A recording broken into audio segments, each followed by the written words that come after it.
Museveni said that NUP can take him to court about his lies, well knowing that he's under protection of the presidential immunity.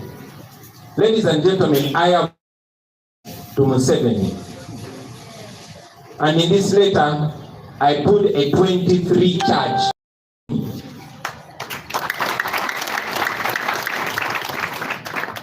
I am challenging General Museveni to submit himself to an international audit. This has been our call from the beginning. We've been calling for an international audit of the 2021 election. He refused. Instead, he just kept arresting our people. We want to have that audit in accordance with the law. I also challenge General Museveni to cede his presidential immunity to Toronto Kemukoti, if he's a man. The challenge that said, NUP can take me to court. I am taking you to court, Museveni. Put away your immunity. And then say that again. Of course, again, because he has nothing to say. But again, this goes further to prove that we know what he did in that election. And if we settle that argument that he has brought up again, then maybe the people of Uganda will get a chance to be led by a president that they realistically elected. So if Museveni is a man, let him take the challenge. And if he cannot, he should keep quiet and swallow his shame. The remarks of General Museveni, ladies and gentlemen, have brought back to question the reason why he went to the bush in 1980. He did not win the election. He was the Katumba Oye of 1980.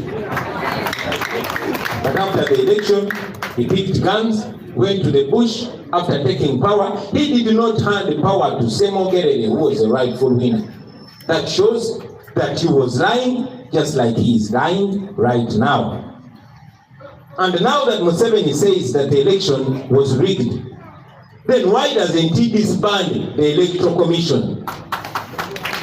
Why is he still appointing the Abakama, who superintended the rigging of more than 1 million votes? Why didn't he fire the Abakama? Because he's the one that appointed him. These and many others are questions to Museveni, which I'm almost sure he's going to bury his head in the sand because he thought we cannot answer back to him. Museveni, we don't fear you. Secondly, ladies and gentlemen, and this is very, very important. You remember that after the 2021 elections, we came out and warned the country that there was a plan to remove presidential elections. Because even if Museveni succeeded in rigging that election, we had completely undressed him. We had completely removed the mask. The world began and continues to view Museveni as the dictator that he is. So, he started devising plans to remove presidential elections. And now it's in advanced stages. He was so ashamed when we exposed him, and clearly he cannot afford to go back to elections. Also, we must note that the man is very old and wasted and weak. So he wants to have a shortcut to that. Also, we should know that he wants to install his brutal son, who he knows cannot even win an LC1 election. In 2021, he got an excuse of COVID and stopped us from going around the country. Now, he has no other excuse, so he desperately is looking for ways to bring his son to power without an election. And therefore, he's using some people that you are going to know over time to subdue the will of the people. We warned you Because this is how everything has started in the past. Everything starts like a joke. You remember when they took power, they said they were going to be in power for only 4 years. 5 years later, they used parliament to prolong their stay in power by 5 years. Then in 95, we got a constitution. It started as a rumor, as a joke, that they were intending to remove term limits from the constitution. Museveni himself even dismissed it, but eventually it came to pass.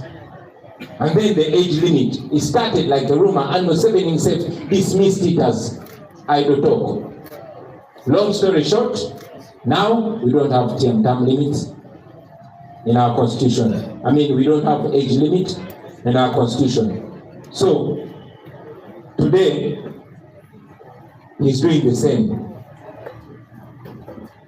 He started by gerrymandering and subdividing constituencies to make sure he can place his, I'm looking for a decent word to term the NRM MPs. When I get that word, I'll come back to that matter. But I'll give you an example. That the very recent census shows that the Buganda region alone has 11 million people out of the 45 million. That is about 24.19, close to 25% of the population. This is followed by Busoga with 4.4 million people. Even if we question, without this census that is concluded recently, but even going by that census that we question, still Busoga is indicated to have 4.4 million people. That is about 9.5% of the population, close to 10%. And yet Uganda, with all the people that they have, has the lowest number of constituencies.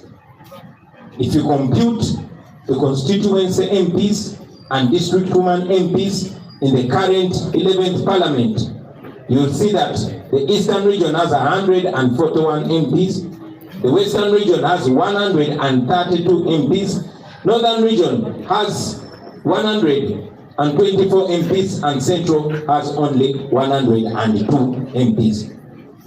Out of the 353 constituencies, Eastern has 101, the West has 91, North has 83, and Uganda has only 78.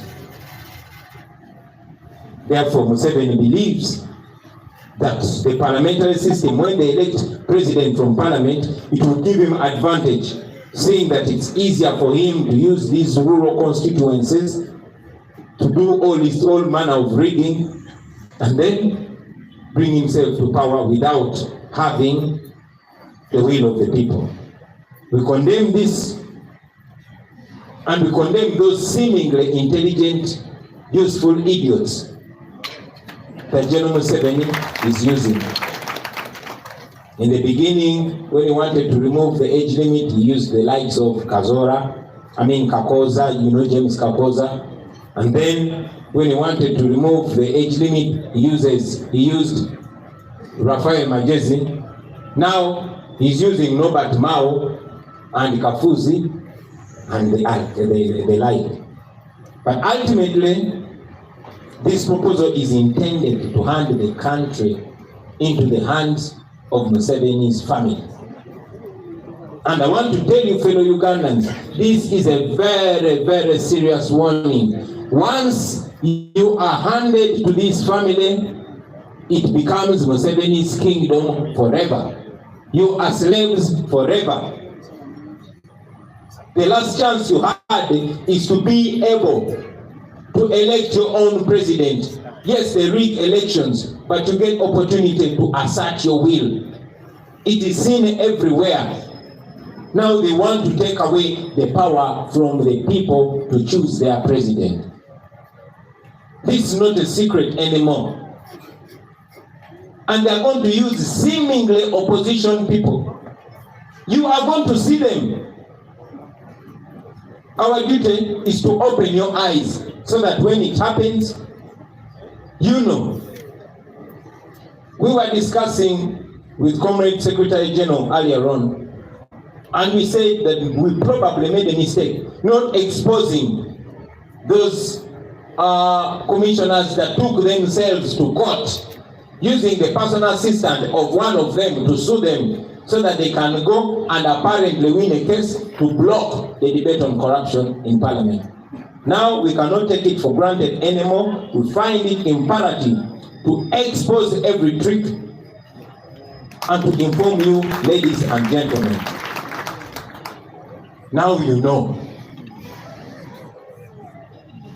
Please make sure you open other eyes.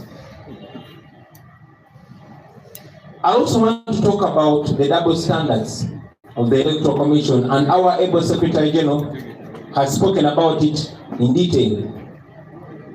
But I cannot help but also add my voice on the same biased Electoral Commission. The same Electoral Commission was very quick to respond to those people,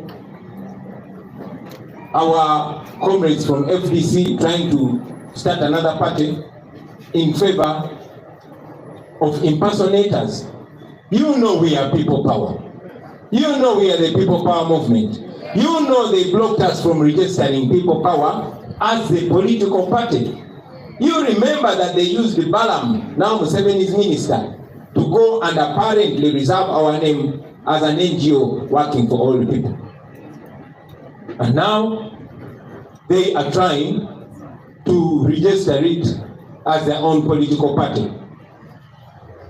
These people are so shameless. They will come tomorrow and say, you are not the real Joel Senyoni, we have registered another Joel Senyoni. You will find them, you will see that. All we can do right now is to bring it to light so that even when they go ahead with their impunity, at least the world knows. I've already talked about those that went to court to sue themselves before Justice Singiza, the same judge who was taken to whom a court case against us was taken. And I'll talk about that court case in a few seconds.